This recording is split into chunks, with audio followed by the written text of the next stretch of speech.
Katy Oh. Perry's 2017 track, Swish course. Swish, is trending because Yeah. fans noticed that the Lady Gaga track with Blackpink and also the Katy Perry track both sample the same song, which is Right. called What They Say by Maya Jane Coles, which is interesting because that song, What They Say, is almost, it's a dance anthem in itself that has been sampled by many artists in the past. So it's not Right. necessarily like Gaga and Blackpink are not copying off of Katy Perry. I mean, of course, some fans want to go that length just because they want it. Well, they want drama. There's nothing else to do during quarantine but create drama, apparently, on the internet. So, which is funny because both songs, when you listen to them, are completely different. Like, yeah, you hear that sample track in the background a little bit, but they're so different. But it's just so that's funny. also what a sample track does. Yeah, right. Exactly right. Or when and you sample a track, I should say. Good on the Katy Cats, though, because they're probably getting Swish Swish more promotion than it did when it first came out, okay? Like, Denny, we're not in the spirit of divisiveness here. I'm just saying, like, that was in the past. It is time to embrace sour candy. And it's amazing because obviously Blackpink has had some amazing crossover success in the last year. I mean, they were the first K-pop group to have a set at Coachella. They obviously have collabed with a lot of mainstream Western artists in the past, like Dua Lipa. But to get someone like Gaga, obviously a global superstar, to pick up the phone and be like, I wanna do a track with you guys. Will you have some fun with me? Like, that must have been a dream come true for them. She knows talent when she sees it. It's exactly right. That is exactly right. I'm just like so excited for this album though, because as you can tell from the songs that she's already released, Stupid Love, Rain on Me, and now Sour Candy, she's making good on a dance record. Like, I think it's all going to be stuff that's going to get us dancing in our living rooms in the safety of our homes. But I can't wait.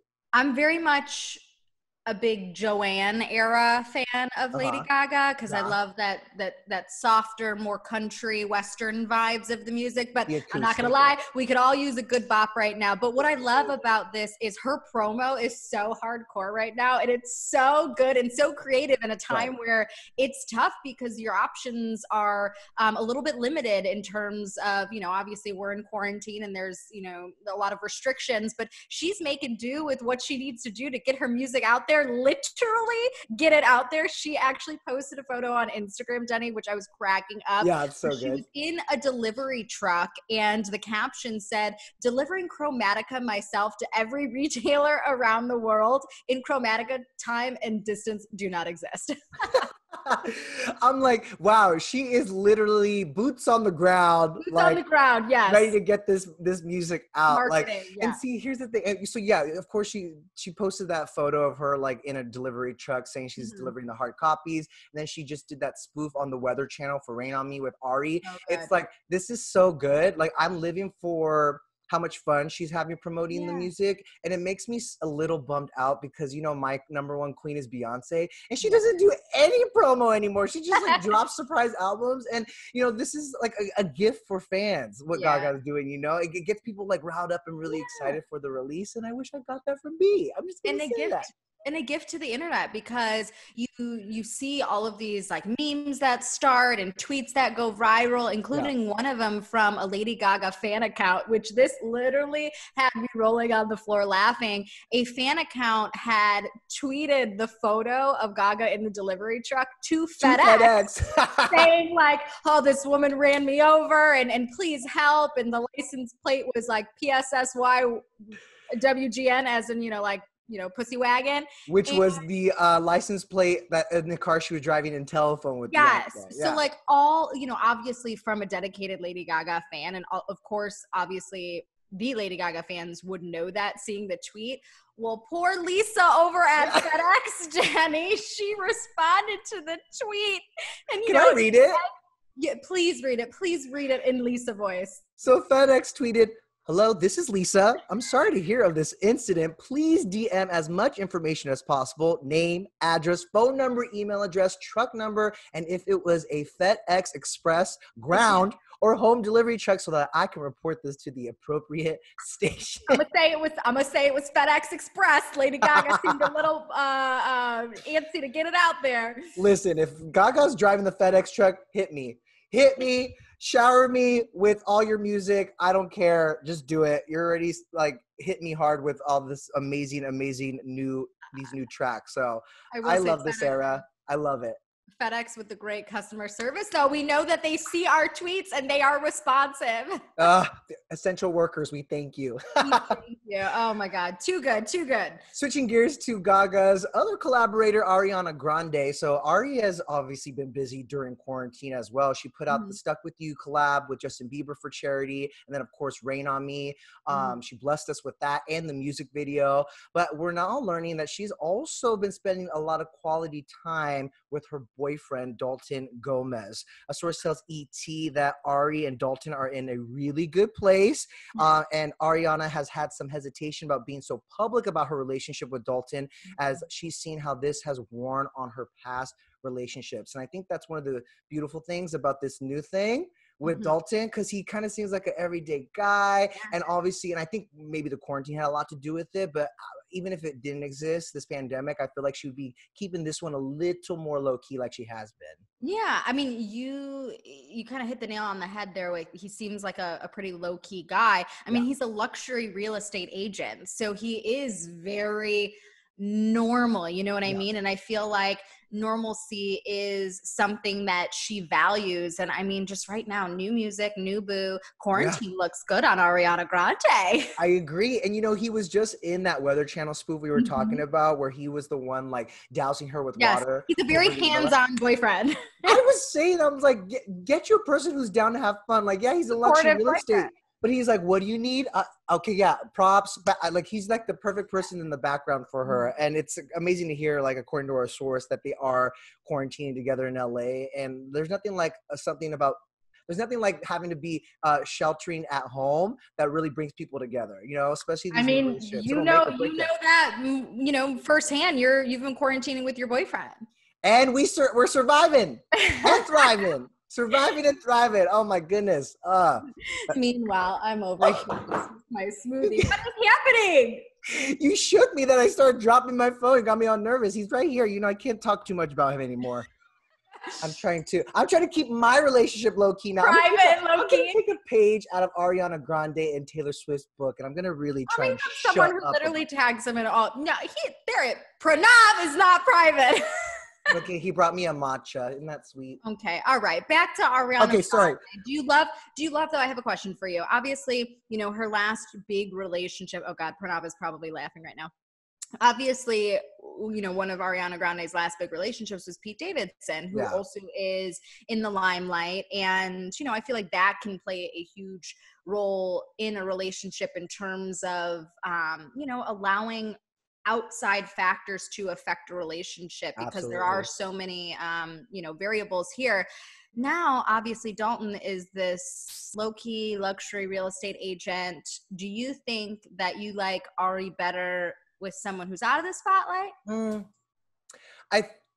Honestly, I don't think it, to me, mattered too much. I think it's more of, like you mentioned, all the variables about her other relationships, right? Not only were they, yes, of course, they were high profile figures and in the limelight, in the spotlight, but you have to remember, like, around the Pete Davidson time when she was engaged and they broke it off, Mac Miller had also passed away. And so there's just a lot going on. So I don't think it matters what their job is. I think it just, for her, mattered to take that time alone. We got the Thank You Next album, and the era was all about self-love. So now she's ready, like, to open herself back up. But I think it's a smart move to kind of, like, be a little more private with it, considering how much she was in the tabloids with the past relationships. I think it's more so Dalton in kind of having to adapt to, I mean, this isn't just some celebrity. You know, Dalton has to kind of adapt to this huge celebrity status. I mean, it's everyone is interested in their relationship. There's going to be eyes coming from every single direction, like just that, and tabloid rumors, and, you know, people watching their every move. And, you know, I hope that he's ready for it, because I feel like that could cause some tension in a relationship too. Absolutely. While Ariana is busy with her new beau in quarantine, Jessica Simpson is busy getting her fitness on. She posted this post-workout selfie yesterday, and everybody was shook because she looks so incredibly fit. It's amazing. Did you see her calves? I'm like, what in the world? Those are the calves that I aspire to be in my life, or aspire to have, I should say. And you know what's crazy though is a source close to Jessica tells us that Jessica is just walking outdoors and on her treadmill. She's kind of has her own little program going on right now. And I'm like, listen, I have walked the streets of Hollywood time and time again. I am up and down hills and my calves do not look like that. Right. Am I doing something wrong? Do I have to walk on my tiptoes? I'm confused. Jessica, please help me. And you know, it's crazy because besides just going on walks, which I know, I feel like she's probably done more than that, but who knows? There's also been apparently a lot of baking in the house. So she's still kind of like, you know, the treats are there. Yeah. She's going on these walks. Like she must be putting in extra work, some extra crunches and stuff, or really doing that incline on that treadmill that the source says she's walking on, because she's on incline SpaceX rocket ship status, like straight up ready to go to the International Space Station, Denny. I mean, her incline must be this. Listen, it's all about pushing yourself, and then it's also about portion control, because it's working out for Jess. I just appreciate it because, excuse me, I just felt like she has been ridiculed a lot in the past about her body. I mean, it's so terrible, but Jessica's so synonymous with mom jeans now. Remember when that photo surfaced? And obviously she carried her children, and they had a lot to say about how her body looked when she was pregnant. This is the ultimate, like, snap back, clap back. You know what I mean? Those famous Daisy Dukes. Exactly. Yes. Oh, it reminded me of that. I'm like, get it, girl. But first and foremost, you know, she does it for herself and for her own, you know, health and wellness, not for anybody else. And she does it on her own time, on her own terms. Like our source says, she's kind of got her own program going on, and she does what she feels she wants to do to get her body how she wants it. And that's all that matters. That's all that matters. And it is working. You look good, girl. She looks so good. That photo. Oof. Well, listen, I feel like every week, and now almost feels every other day, there is someone or something being canceled. And I was on Twitter yesterday, and I saw the hashtag Burger King is over party trending. I'm not gonna lie, I didn't want to click it. I'm like, what is it? Either what did Burger King do now, or what did they do that people are blowing out of proportion? Yeah, in your burger. Yeah, no. I'm like, why the BK Lounge? No, but apparently it turns out it's all because of the Swifties. You know, Taylor Swift's fans are so diehard. They got the hashtag Burger King is over party trending yesterday after the fast food chain said that when asked what their favorite Taylor Swift song was, they said the one about her ex. Now, to me, that seems right. I mean, most of her songs are about her exes, right? But the Swifties noted that they didn't like the tone, and they went as far as to claim that their tweet was sexist and an attempt to slut shame her. Listen, this one, I know the Swifties are very dedicated to Taylor, and we'll go to bat for her. Always. You know, we've always, time and time again. But this one I felt like was a little bit of a stretch. Yeah. You know, they said X, you know, they didn't say exes. So it's not like they're trying to, you know, say that, you know, oh, she's dated all these guys and whatnot. So I felt that was a little off. Well, that, and I feel like the joke has been made time and time again. Something that I feel like Taylor has poked fun at too. Like I remember a old interview she actually did with Entertainment Tonight with ET's Nancy O'Dell, where she talked about how, you know, her inspiration for writing, of course, stems from her personal life, and a lot of it is her relationships. And she even joked that she goes, you know, I might write about you, or she actually joked, excuse me, she joked that she told them when she broke up, I'm not going to put you in a song. And that's exactly what she did. She was like, just kidding, I wrote it. So I feel like she's in on the joke. And I understand that right now there is a low tolerance for a lot of things. This one, though, I felt like wasn't it. Like, it was a joke. You got to let it go. Everyone's so sensitive these days. Oh. You know what I'm saying? What is your favorite Taylor Swift song? Oh, my God. Okay. Way to put me on the spot. There's so many. I'm a bigger fan of, like. All Too Well. Oh, that one gets me in my feelings, like crying status. That's an album cut that diehard fans always say is their favorite. Good for you. Mine, I became a Taylor Swift fan at 1989. Exactly. Yeah, I knew you were going to say that. You and I have such different musical I know. interests. I'm the very sad, sappy. I like the good pop music. And you like the bops. Like Style is such a good pop song, I gotta say. I love that song. Anyways, we love Taylor Swift. The Burger Kings are trying to have a little fun, as were we. Cass, always a pleasure. Thanks for chatting with us. You guys, tomorrow's Friday, if you can believe it. It's the end of the week, which means we have one more episode of ET Live at home. So come check us out tomorrow. Until then, and then it's June. Oh my God. Ah! Goodbye.